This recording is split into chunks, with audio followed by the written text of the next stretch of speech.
Hello friend, कैसे हैं आप सब। उम्मीद है कि आप सब अच्छे हैं, आप लोगों की तैयारी अच्छी चलिए। ठीक है दोस्तों, आज हम आप लोगों के साथ साइंस का 60 क्वेश्चन आप लोगों के साथ डिस्कस करेंगे, जिसमें 30 क्वेश्चन आपका फिजिक्स का रहेगा और 30 क्वेश्चन आपका केमिस्ट्री से रहेगा। और ये जो भी क्वेश्चन लिया हूँ एग्ज़ाम पॉइंट के व्यू से बहुत ही इंपॉर्टेंट क्वेश्चन है, तो इसलिए लास्ट तक बने रहिएगा, हर क्वेश्चन को अच्छे से एक्सप्लेन करेंगे। ठीक है, चलिए। और साथ साथ जो फ्रेंड चैनल पहली बार विजिट करें, चैनल को सब्सक्राइब कर लीजिए और साथ में बेल आइकन को प्रेस करना नहीं भूलिए। ठीक है, तो स्टार्ट करते हैं हम लोग क्वेश्चन नंबर फर्स्ट। चलिए, ये रहा क्वेश्चन नंबर आपका फर्स्ट। कहता है ताम्र यानी तांबा एवं टीन के मिश्र धातु को क्या कहा जाता है। तो इसका राइट आंसर आपको बताने कि इस मिश्र धातु को क्या कहा जाता है, यानी तांबा और टीन से जो मिश्र धातु बनेगा उसको क्या कहते हैं। इसका राइट आंसर आपका सी होगा। उसमें क्या होता है, कांसा होता है, यानी इस मिश्र धातु का नाम है कांसा। अब इसमें तांबा कितना और टीन कितना होता है, याद रखिएगा 90% होता है तांबा और 10% इसमें क्या होता है, टीन होता है। बाकी अगर हम पीतल की बात करें तो पीतल में क्या होता है, कॉपर और क्या होता है, जेडन होता है, इसको भी याद रखिएगा। उसी तरह से डुरेलियम की अगर हम बात कर लेते हैं तो इसमें क्या होता है, एल्युमिनियम होता है, कॉपर होता है, मैग्नीशियम होता है और मैगजीन होता है, मैग्नीज होता है। ठीक है, तो ये सब फैक्ट याद। उसी तरह से यहाँ पर सोल्डर दे रखा, तो इसमें क्या होता है, टीना होता है और पीबी होता है। ठीक है, तो ये सब याद रखिए। चलिए बढ़ते हम लोग अगले प्रश्न की तरफ। ये रहा क्वेश्चन नंबर आपका 2।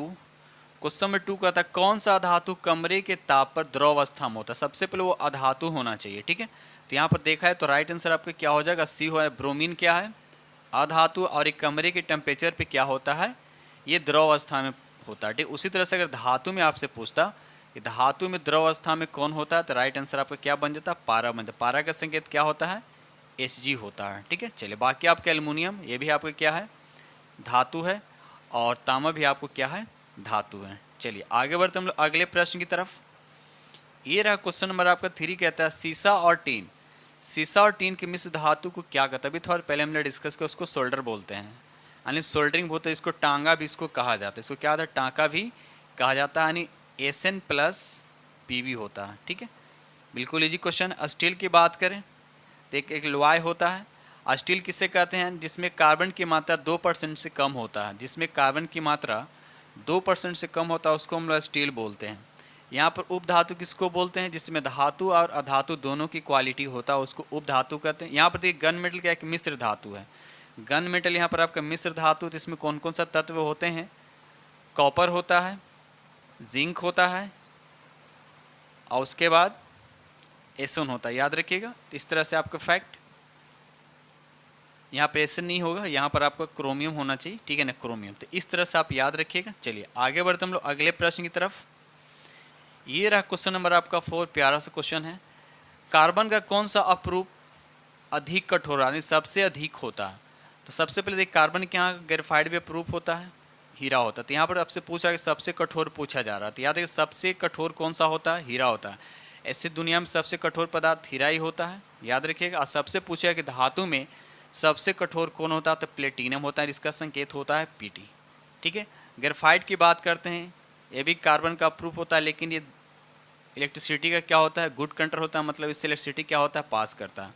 जबकि हीरा क्या होता है, विद्युत का कुचालक होता है, मतलब इससे इलेक्ट्रिसिटी पास नहीं करता। ठीक है, चलिए आगे बढ़ते हम लोग अगले प्रश्न की तरफ।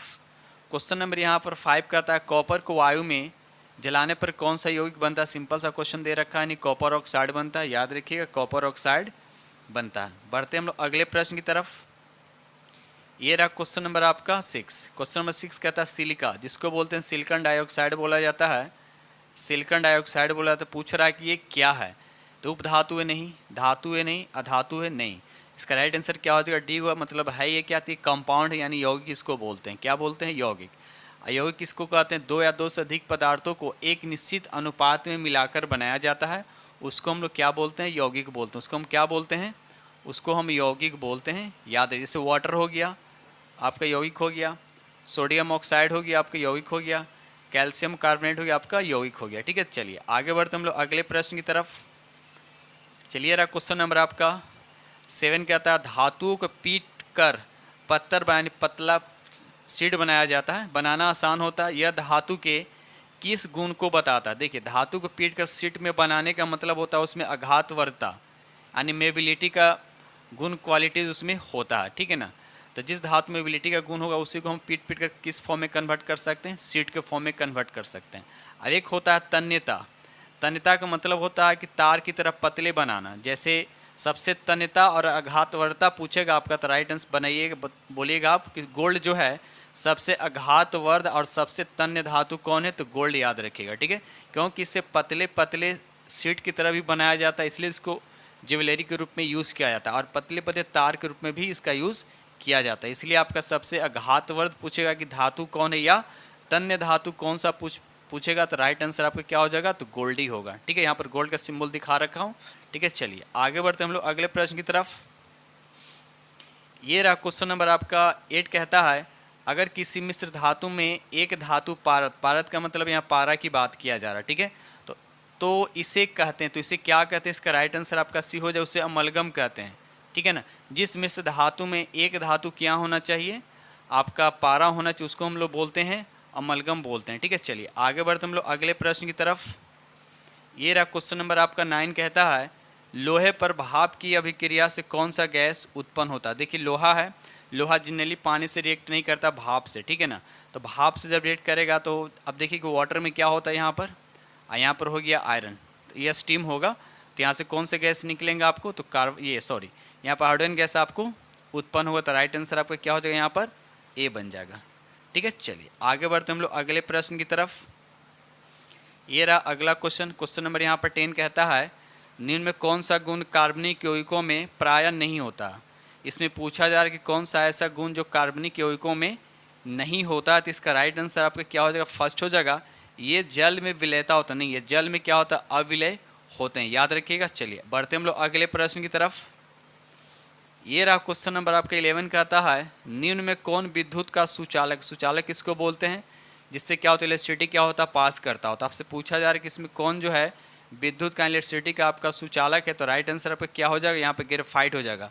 ग्रेफाइट क्या, ये अधातु है, याद रखिए ग्रेफाइट जो अधातु, ये कार्बन का क्या अप्रूफ। आपसे कभी कभी ये भी पूछा जाएगा कि ग्रेफाइट का संकेत क्या होता है, तो बस ध्यान रखना है आपका कार्बन, यानी कार्ब सी ही लिखना है। हीरा का भी पूछेगा तो उसका भी सी ही हो जाएगा, ठीक है। चलिए बाकी यहाँ पर देखिए एथनॉल जो ये क्या एक तरह का एल्कोहल है, एथनॉल क्या एल्कोहल है, और ये तो हीरा भी क्या आपका कार्बन का अप्रूफ ही है। एल्किन लिखा हुआ है, एल्किन लिखा हुआ है, ये हाइड्रोकार्बन एक तरह का है। एल्किन का फार्मूला होता है CnH2n होता है, इसमें दो कार्बनों के बीच क्या होता है, दो कार्बनों के बीच क्या होता है, डबल बॉन्ड होता है, ठीक है। बढ़ते हम लोग अगले प्रश्न की तरफ। ये रहा क्वेश्चन नंबर आपका 12, कहता है निम्न में कौन कार्बन के अप्रूफ है। आपसे पूछा जाए इसमें कौन जो है कार्बन के अप्रूफ है, तो हीरा भी हो जाएगा, फ्लोरीन भी हो जाएगा, रेफाइड भी हो जाएगा, तो राइट आंसर पे क्या बनेगा, डी हो जाएगा, ठीक है। दोस्तों वीडियो अच्छा लग रहा हो तो प्लीज़ लाइक जरूर कीजिएगा। जो फिर चैनल पे पहली बार विजिट कर रहे हैं तो चैनल को सब्सक्राइब कर लीजिए, साथ में बेल आइकन को प्रेस करना नहीं भूलिएगा, ठीक है। बढ़ते हम लोग अगले प्रश्न की तरफ। चलिए क्वेश्चन नंबर यहाँ पे 30, कहता है निम्न में कौन अल्कोहल पीने के लिए उपयुक्त है, तो इसका राइट आंसर आपका बी हो जाएगा, यानी एथनॉल अल्कोहल। एथनॉल अल्कोहल का फार्मूला क्या होता है, C2H5OH होता है।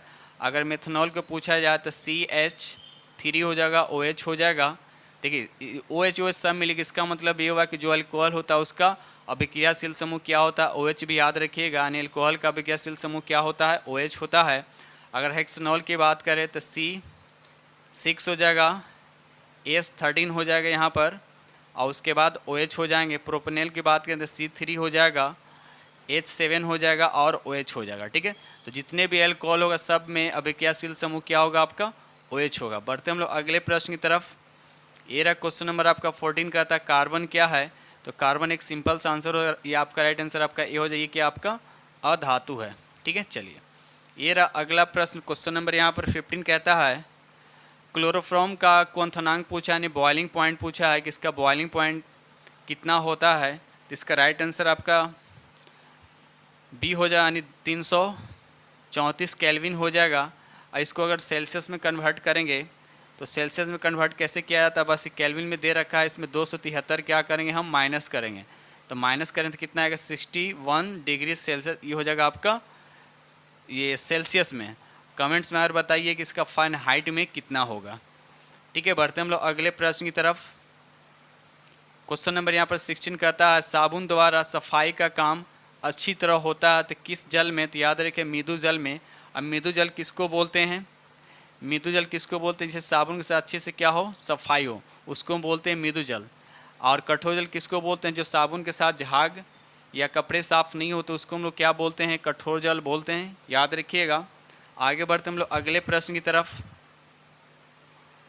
ये रहा क्वेश्चन नंबर आपका 17, कहता है निम्न में कौन जल में अविलेय पूछा जा रहा है। अविलेय का मतलब जल में वो घुलता नहीं है, तो आपको बताना यहाँ पर राइट आंसर कौन हो जाएगा।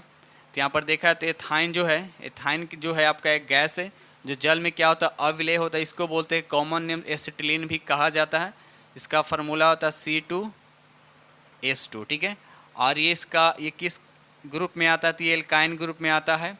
एल्काइन का फार्मूला होता है CnH2n-2 होता है, ठीक है। और इसमें 2 कार्बनों के बीच क्या होता है, ट्रिपल बॉन्ड होता है। बढ़ते हम लोग अगले प्रश्न की तरफ। ये रहा क्वेश्चन नंबर आपका 18, कहता है कि हीरा और ग्रेफाइट कार्बन के क्या है, तो हीरा और ग्रेफाइट कार्बन के क्या है, अपरूप है। याद रखिएगा हीरा और ग्रेफाइट जो है कार्बन का अपरूप। समस्थानिक किसे कहते हैं, जिसमें परमाणु एक ही तत्व के परमाणु संख्या क्या होना चाहिए, समान होना चाहिए, लेकिन द्रव्यमान संख्या अलग अलग होता है, उसी को हम लोग क्या बोलते हैं, समस्थानिक कहते हैं। अब बहुलक क्या होता है, बहुलक क्या होता है, 2 छोटे छोटे अणु मिलकर एक बड़े अणु का जब निर्माण करते हैं तो उसको हम लोग क्या बोलते हैं, बहुलक बोलते हैं। और जो बहुलक बनने में जो पार्टिसिपेट करता है उसको मोनोमर कहा जाता है, मोनोमर कहा जाता है। और मोनोमर के रिएक्शन के बाद जो बनता है उसको पॉलीमर कहा जाता है, पॉलीमर उसी को बोलते हैं बहुलक, ठीक है। आइए जिस प्रोसेस से होता है उस प्रोसेस को बोलते हैं हम लोग बहुलीकरण बोलते हैं, ठीक है। बढ़ते हम लोग अगले प्रश्न की तरफ। ये रहा क्वेश्चन नंबर आपका 19, कहता है उस हाइड्रोकार्बन का नाम बताएं जिससे एथेनॉल बनाया जाता है, जिससे एथेनॉल अल्कोहल प्राप्त किया जाता है। इसका राइट आंसर आपका सी हो जाएगा। अनीथेन से क्या होता है, एथेनॉल प्राप्त किया जाता है, ठीक है। बढ़ते हैं इथेन जो है, इथेन मीथेन जो यहाँ लिखा हुआ, मेथेन इथेन और ब्यूटेन जो लिखा हुआ है, ये सब एल्केन ग्रुप में आता है। एल्केन ग्रुप का फार्मूला क्या होता है, CnH2n+2 होता है। इसमें 2 कार्बनों के बीच क्या होता है, सिंगल बॉन्ड होते हैं। बढ़ते हम लोग अगले प्रश्न की तरफ। ये रहा क्वेश्चन नंबर आपका 20, कहता है पेंसिल बनाने में कार्बन के किस अपरूप का उपयोग किया जाता है। बिल्कुल इजी क्वेश्चन है, तो याद रखिए यहाँ पर राइट आंसर आपका सी हो जाएगा। और ग्रेफाइट का जो उपयोग किया जाता है पेंसिल बनाने में किया जाता है। और ग्रेफाइट क्या आपका अधातु है ना, और ये अधातु होते हुए विद्युत का क्या है, ये सुचालक होता है, ठीक है। चलिए ये रहा अगला प्रश्न, क्वेश्चन नंबर यहाँ पर 21, कहता है रबर निम्न में किसका बहुलक है। आपसे पूछा जाए कि रबर जो है निम्न में किसका बहुलक है, याद रखिए इसका राइट आंसर आपका फर्स्ट हो जाएगा, ये आइसोप्रीन का बहुलक है। ये क्या है, आइसोप्रीन का बहुलक है। साथ साथ ये भी याद रखिए रबर जो है एक प्राकृतिक बहुलक, याद रखिए रबर जो है एक प्राकृतिक बहुलक भी, ये भी याद रखिएगा। ये रहा अगला प्रश्न, क्वेश्चन नंबर 22, कहता है निम्नलिखित में कौन ऊष्मा और विद्युत का सुचालक है। आपसे पूछा जा रहा है कि ऊष्मा और विद्युत का सुचालक होना चाहिए, तो यहाँ पर राइट आंसर आपका क्या हो जाएगा, सी हो जाने। ग्रेफाइट जो है ऊष्मा और विद्युत का क्या होता है, सुचालक होता है। बाकी अगर हम हीरा की बात करें, ये आपको क्या होता है, कुचालक होता है, ठीक है। चलिए आगे बढ़ते हम लोग अगले प्रश्न की तरफ। ये रहा क्वेश्चन नंबर आपका 23, कहता है तेल लगा कागज़ होता, अगर कागज़ है इसमें अगर ऑयल लग गया है तो किस तरह का बिहेव करेगा, तो याद ये पारभाषक की तरह यानी पारभासी की तरह क्या करेगा, बिहेव कर। पारभासी किसको बोलते हैं, जिससे लाइट क्या होता है, हल्का पास करता हो, ठीक है ना, उसको बोलते हैं हम लोग पारभासी कहते हैं। और अपारदर्शक किसको बोलते हैं, जिससे लाइट जो है जिस वस्तु से लाइट आर पार नहीं करता हो उसको अपारदर्शक कहते हैं। और पारदर्शक किसको बोलते हैं, इससे लाइट पास कर जाता हो, ठीक है। तो इस तरह से डेफिनेशन याद रखिएगा। ये रहा अगला प्रश्न, क्वेश्चन नंबर यहाँ पर 24, कहता है एक ही प्रकार के परमाणुओं से मिलकर बने पदार्थ क्या कहलाता है। तो इसका राइट आंसर आपका डी हो जाएगा, यानी तत्व, उसको क्या बोलते हैं, एलिमेंट बोलते हैं, याद रखिएगा। चलिए उसी तरह से यहाँ पर यौगिक देख रहा है, यौगिक किसे कहते हैं, 2 या 2 से अधिक पदार्थों को एक निश्चित अनुपात में मिलाकर बनाया जाता है तो उसको यौगिक कहते हैं। जैसे हमने लिखा वाटर या सोडियम क्लोराइड, ये सब आपके क्या हो गए, कंपाउंड हो गए यानी यौगिक हो गए। मिश्रण क्या होता है, मिश्रण को किसी भी अनुपात में मिला दे, कोई फिक्स नहीं होता है, ठीक है। चीनी पानी को किसी भी अनुपात में मिले सब आपको क्या हो जाएगा, मिश्रण हो जाएगा। ठीक है, बढ़ते हम लोग अगले प्रश्न की तरफ। ये रहा क्वेश्चन नंबर आपका 25, कहता है दो या दो से अधिक तत्वों की मात्रा के विचार से एक निश्चित, देखिए यहाँ पे लिख दिया, एक निश्चित अनुपात में संयोग करने से बना पदार्थ क्या कहलाता है। इसका राइट आंसर आपका फर्स्ट हो जाएगा। अभी थोड़ा देर पहले हमने डिस्कस किया था, तो राइट आंसर पे क्या हो जाएगा, यौगिक होगा। जैसे यहाँ पर देखिए सोडियम कार्बोनेट ये भी क्या आपका क्या यौगिक है। उसी तरह सोडियम ऑक्साइड की अगर हम बात करते हैं, भी आपका क्या है, यौगिक। यानी कम से कम 2 एलिमेंट होने चाहिए, ज़्यादा से ज़्यादा 3-4 हो सकता है। ठीक है, चलिए आगे बढ़ते हम लोग अगले प्रश्न की तरफ। ये रहा अगला प्रश्न, क्वेश्चन नंबर यहाँ पे 26, कहता है दो या दो से अधिक शुद्ध पदार्थों को, देखिए किसी भी लिखा हुआ, किसी भी अनुपात में मिला देने से बना क्या बनता है। तो इसका राइट आंसर उसको मिश्रण कहते हैं। यानी किसी भी अनुपात में मिला देने से जो चीज़ बनता है उसे हम क्या बोलते हैं, मिश्रण बोलते हैं। जैसे यहाँ पर पानी है, इसमें हम थोड़ा चीनी डालें या ज़्यादा चीनी डालें, उसको हम क्या हर हालत में क्या बोलेंगे कि ये मिश्रण ही है। ठीक है, चलिए किसी भी अनुपात में मिलाना है, फिक्स्ड रेशियो इसमें नहीं होता है। ये रहा अगला प्रश्न, क्वेश्चन नंबर यहाँ पर 27, कहता है ऐसे तत्व जिनमें धातु और अधातु दोनों गुण पाए जाते हैं उसको क्या कहा जाता है। इसका राइट आंसर आपका ए हो जाएगा, उसे उपधातु कहते हैं। उसे क्या कहते हैं हम, उपधातु। जैसे सिलिकॉन हो गया, ठीक है, जर्मेनियम हो गया, इस तरह से जितने भी सब आपके क्या एंटीमनी हो गए, सब आपके क्या हो गए, उपधातु हो गए। अब यहाँ पर दे रखा है कि धातुमल किसको बोलते हैं। तो धातुमल क्या होता है, तो याद रखिए गैंग होता है, gang plus flux, gang plus flux के मिलने से जो बनता है उसको हम धातुमल बोलते हैं। अब गैंग क्या होता है, तो गैंग क्या, अयस्क में जो अशुद्धि होता है उसी को हम क्या बोलते हैं, गैंग बोलते हैं। क्या बोला हमने, अयस्क में जो अशुद्धि मिला हुआ होता है उसी को हम गैंग बोलते हैं। और एक होता है फ्लस्क, तो फ्लस्क क्या होता है, जो अयस्क में अशुद्धि मिला होता है उसको अलग करने के लिए जो हम लोग अयस्क में मिलाते हैं उसको हम लोग फ्लस्क बोलते हैं। और गैंग और फ्लस्क जब दोनों मिलता है तब जाकर क्या बनता है, धातुमल बनता है, जिसको बोलते हैं स्लैग। ठीक है, अब मिश्र धातु तो बहुत बार डिस्कस हो चुका है। चलिए आगे बढ़ते हम लोग अगले प्रश्न की तरफ।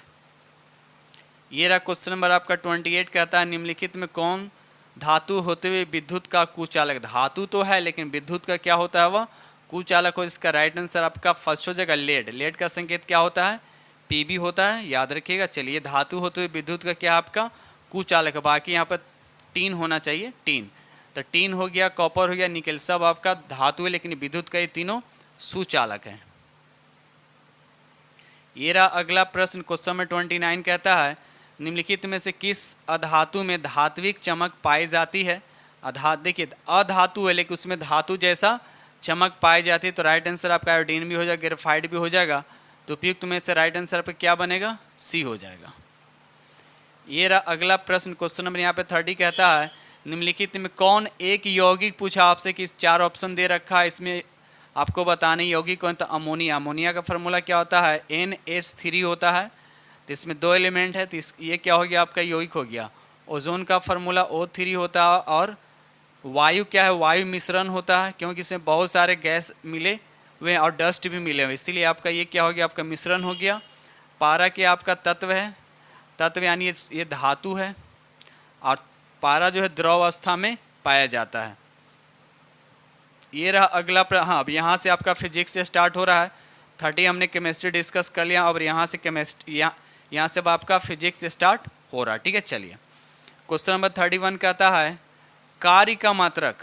कार्य का मात्रक क्या होता है, तो याद रखिए कार्य का मात्रक जूल होता है। तो यहाँ पर राइट आंसर आपका बी हो जाएगा, कार्य का मात्रक क्या होता है, जूल होता है। अच्छा आपसे क्वेश्चन पूछा है कि एक जूल में कितने अर्ग होता है, तो ये भी याद रखिएगा 10⁻7 अर्ग होता है। या इसका उल्टा पूछ देगा आपसे कि एक अर्ग में कितना जूल होता है, तो 10⁻⁻7 जूल बोलना है। ठीक है, तो याद रखिएगा।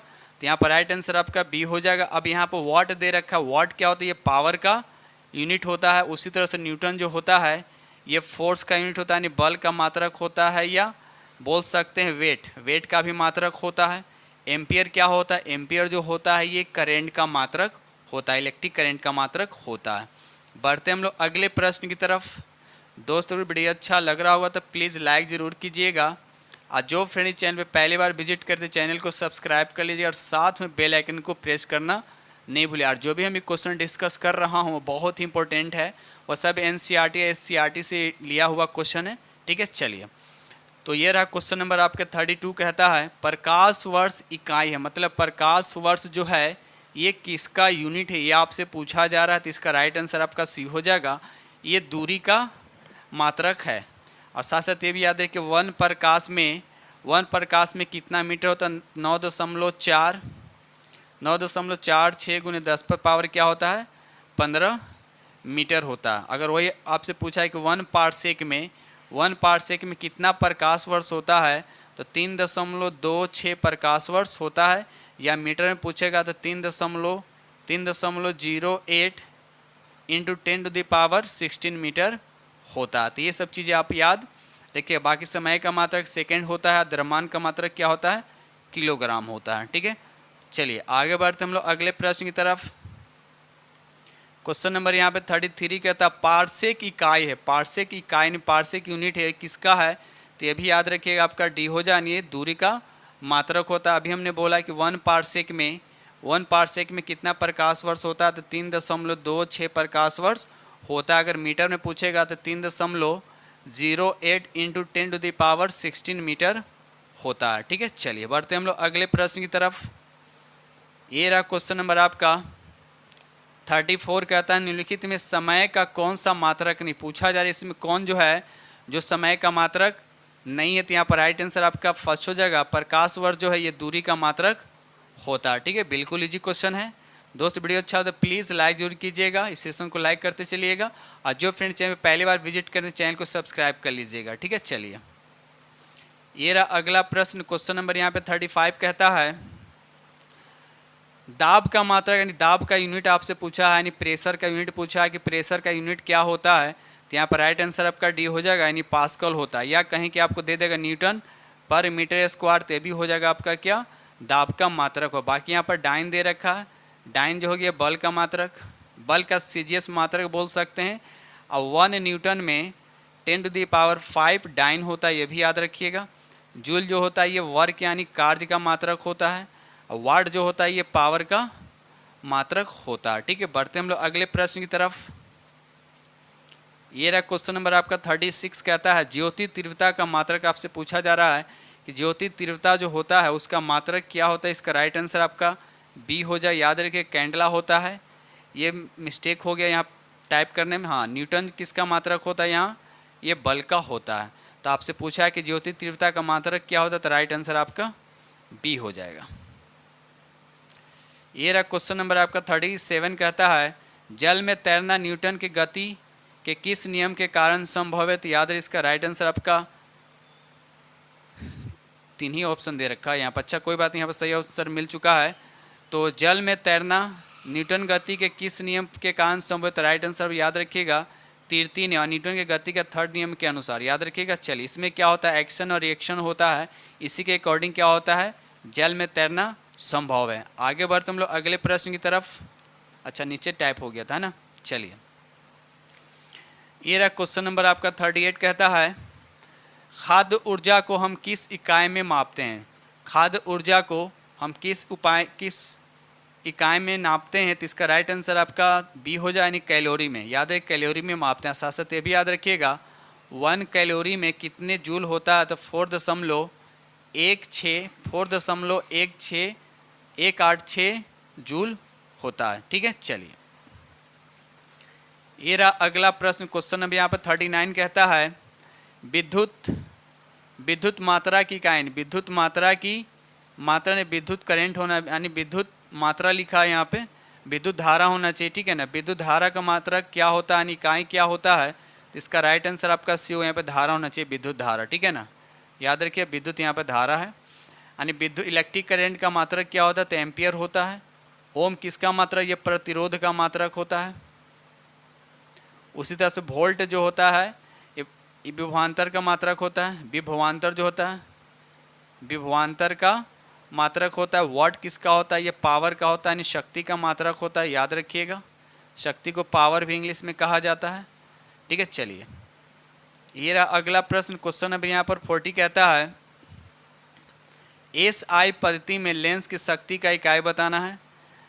तो ऑप्शन ऊपर नीचे हो गया है ना। तो लेंस का शक्ति का क्या होता है, डायप्टर होता है, जिसका संकेत डी से इंडिकेट किया जाता है। देखिए किस ऑप्शन में यहाँ पर है, तो यहाँ ऑप्शन आपका सी है, डायप्टर होता है। लेंस की शक्ति का मात्रक डायप्टर होता है, और डायप्टर यानी P इज इक्वल टू क्या होता है, 1/f होता है। ठीक है, चलिए आगे बढ़ते हम लोग अगले प्रश्न की तरफ।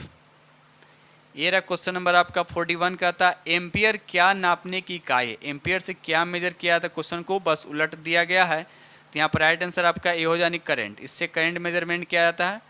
आप प्रतिरोध को ओम मेजरमेंट करते हैं, पावर को वाट में, ठीक है याद रखिएगा, वोल्टेज को वोल्ट में। बढ़ते हम लोग अगले प्रश्न की तरफ। ये रहा क्वेश्चन नंबर आपका 42, कहता है निम्नलिखित में कौन वेक्टर मात्रा यानी कौन वेक्टर सी क्वांटिटी आपसे पूछा जा रहा है कि कौन वेक्टर क्वांटिटी है। तो यहाँ पर राइट आंसर आपका सी हो जाएगा, यानी बल जो है एक वेक्टर क्वांटिटी है। वेक्टर क्वांटिटी किसे कहते हैं, जिसमें क्या होना चाहिए, मैग्नीट्यूड, जिसमें मैग्नीट्यूड और प्लस डायरेक्शन दोनों होता है, उसको बोलते हैं हम लोग वेक्टर बोलते हैं। और एक होता है स्केलर, यानी अदिश राशि जिसमें मैग्नीट्यूड सिर्फ होता है उसको बोलते हैं स्केलर क्वांटिटी, और जिसमें मैग्नीट्यूड और डायरेक्शन दोनों होता है उसको वेक्टर क्वांटिटी कहा जाता है। यहाँ पर ऊर्जा, तापमान और चाल जो है ये अदिश राशि है, यानी स्केलर क्वांटिटी है। ये रहा क्वेश्चन नंबर आपका 43, कहता है निम्नलिखित में कौन एक सदिश राशि नहीं है। कौन इसमें सदिश राशि नहीं है, तो ये तो सदिश राशि है। आगे देख लेते हैं, यहाँ पर ये भी आपका सदिश राशि है, कोणीय वेग भी आपका सदिश राशि है, लेकिन द्रव्यमान जो आपका सदिश राशि नहीं बल्कि ये क्या आपका अदिश राशि है। याद रखिएगा ये अदिश राशि है, जैसे चाल हो गया आपका अदिश राशि है। लेकिन त्वरण आपसे पूछेगा त्वरण क्या है, तो त्वरण आपका क्या हो जाएगा, सदिश राशि हो जाएगा। क्वेश्चन नंबर यहाँ पर 44, कहता है अदिश राशि आपसे पूछा जाए कि इसमें अदिश राशि कौन है। तो यहाँ पर देखा है तो राइट आंसर आपका अदिश पूछा, तो राइट आंसर आपका बी हो जाएगा। ये आपका क्या हो गया, आपका अदिश राशि हो गया। ठीक है, चलिए ये रहा अगला प्रश्न। क्वेश्चन नंबर यहाँ पर 45, कहता है निम्नलिखित में कौन सा एक सदिश राशि। देखिए फिर यहाँ पर सदिश पूछा जा रहा है कि कौन से यहाँ पर सदिश है। तो यहाँ पर संवेग आपका सदिश राशि हो जाएगा, बाकी दाब, ऊर्जा और कार्य जो तीनों जो आपका क्या है ये अदिश राशि है। ठीक है, चलिए बढ़ते हम लोग अगले प्रश्न की तरफ।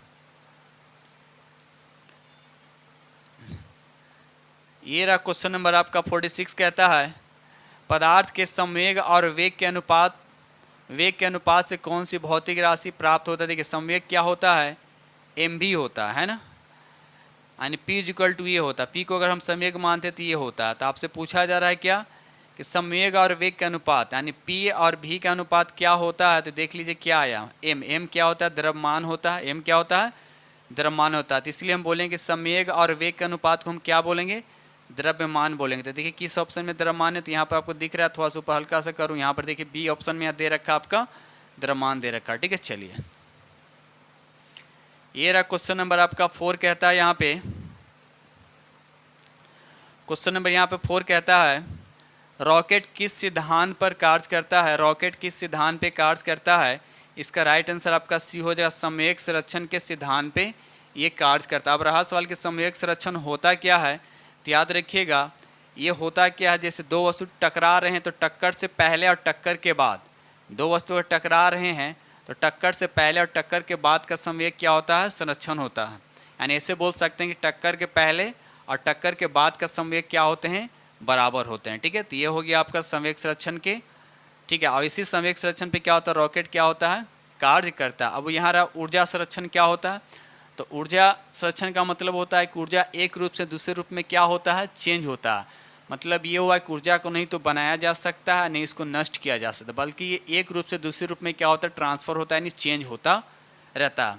अब यहाँ पे एक बर्नौली प्रमेय लिखा है, तो बर्नौली प्रमेय क्या होता है, जब आइडियल फ्लूइड होता है तो उसके किसी आयतन, एकांक आयतन पर जो एनर्जी होता है वहाँ पर नियमित होता है। नियमित बोलने का मतलब क्या होता है कि वहाँ पर प्रेशर एनर्जी, काइनेटिक एनर्जी और उसके बाद पोटेंशियल एनर्जी क्या होते हैं, कांस्टेंट होते हैं, सब कांस्टेंट होते हैं। ठीक है, तो ये हो गया आपका बर्नौली प्रमेय। आगे बढ़ते हम लोग अगले प्रश्न की तरफ। ये रहा क्वेश्चन नंबर आपका 48, कहता है गुरुत्वाकर्षण के सार्वभौमिक नियम का प्रतिपादन किसने किया है। तो इसका राइट आंसर आपको बताने किसने, तो आपको फिगर में ऐसे दिख रहा होगा, तो यहाँ पर राइट आंसर क्या हो जाएगा आपका बी हो जाए, न्यूटन महोदय ने। याद रखिएगा न्यूटन महोदय ने। अगर आपसे पूछा जाए कि कोपरनिकस ने यानी सौरमंडल की खोज किसने किया, तो कोपरनिकस ने। या अच्छा ग्रहों की खोज किसने किया, कमेंट सेक्शन में बताइएगा कि ग्रहों की खोज किसने किया, कमेंट में आंसर जरूर बताइएगा। क्वेश्चन नंबर यहाँ पर 49 का था पास्कल इकाई है, तो पास्कल किसका इकाई है, तो याद है इसका राइट आंसर आपका ये हो जाएगा। दाब का मात्रा क्या होता है, पास्कल एक और होता है, न्यूटन पर मीटर स्क्वायर भी होता है। बट ठीक है, अब यहाँ पर वर्षा लिखा, तो वर्षा को किस में मेजरमेंट किया, तो रेन गेज में। किस में, तो रेन गेज से वर्षा मेजर किया, कितना बारिश हुआ उसको मेजरमेंट किया जाता है। उसी तरह से यहाँ पर दे रखा आर्द्रता जो होता है, आर्द्रता को किस में मापा जाता है, तो याद रखिए इसकी होता है हाइग्रोमीटर में। एक होता है हाइड्रोमीटर। बच्चे इन दोनों में कंफ्यूज हो जाते हैं कि क्या किसका आंसर होगा, तो याद रखिएगा हाइग्रो से क्या होता है आर्द्रता, और हाइड्रो से क्या होता है रिलेटिव डेंसिटी को मेजरमेंट करते हैं। रिलेटिव डेंसिटी का मतलब हुआ कि आपेक्षिक घनत्व, यानी आपेक्षिक घनत्व को हाइड्रोमीटर के द्वारा मेजरमेंट किया जाता है। ठीक है, और हाइग्रोमीटर को आर्द्रता को मेजरमेंट करता है। ठीक है, बढ़ते हम लोग अगले प्रश्न की तरफ। ये रहा क्वेश्चन नंबर 50, कहता है क्यूसेक से क्या मापा जाता है, क्यूसेक से क्या मापा जाता है, इसका राइट आंसर आपका फर्स्ट हो जाएगा जल की गहराई, जल का बहाव को क्यूसेक के द्वारा मेजरमेंट किया जाता है। जल की गहराई नहीं, यहाँ पर समुद्र की गहराई होता, तो समुद्र की गहराई को फैथोमीटर के द्वारा मेजरमेंट किया जाता है। ठीक है, चलिए ये रहा क्वेश्चन नंबर आपका 51, कहता है निम्नलिखित में कौन सबसे अधिक प्रत्यास्थ है। ठीक है, कौन सबसे ज़्यादा इलास्टिसिटी इसमें से किसका होता है, याद है इसका राइट आंसर आपका डी हो जाएगा स्टील। अब स्टील किसको बोलते हैं, इसमें कार्बन की मात्रा 2% से क्या होता है कम होता है, उसको हम स्टील बोलते हैं। ठीक है, अगर 2% से ज़्यादा कार्बन की मात्रा तो उसको हम लोग कास्ट आयरन कहा जाता है। ये रहा अगला प्रश्न क्वेश्चन नंबर यहाँ पर 52, कहता है कि वह कौन सा बल है जिसके कारण पिंड धरती के केंद्र की ओर खींचा चला जाता है। तो देखिए यहाँ पर राइट आंसर कौन होगा, ऑप्शन थोड़ा ऊपर कर रहा हूँ, तो यहाँ पर राइट आंसर पर क्या हो जाएगा आपका सी हो जाए, गुरुत्वाकर्षण बल। याद रखिए गुरुत्वाकर्षण बल आपका राइट आंसर हो जाएगा।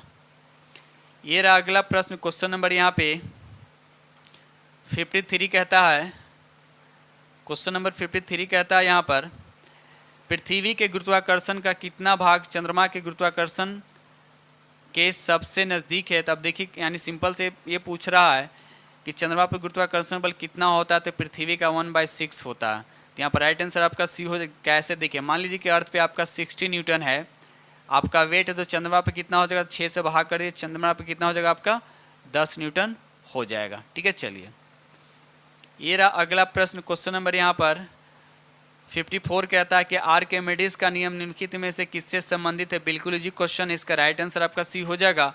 ये प्लवन के नियम, याद रखिए प्लवन का नियम आईसी आर्किमिडीज के सिद्धांत के यूज़ करके शिप बनाया गया है। ठीक है ना, शिप बनाया गया। ठीक है, तो याद रखिएगा। चलिए ये रहा अगला प्रश्न क्वेश्चन नंबर यहाँ पर 59, कहता है श्यानता इकाई है, श्यानता की इकाई पूछा जाता है, विस्कोसिटी इसको बोलते हैं इंग्लिश में, विस्कोसिटी जो पूछा जा रहा है, तो विस्कोसिटी का इकाई क्या होती है, यहाँ पर राइट आंसर आपका ये हो जाएगा पॉइस।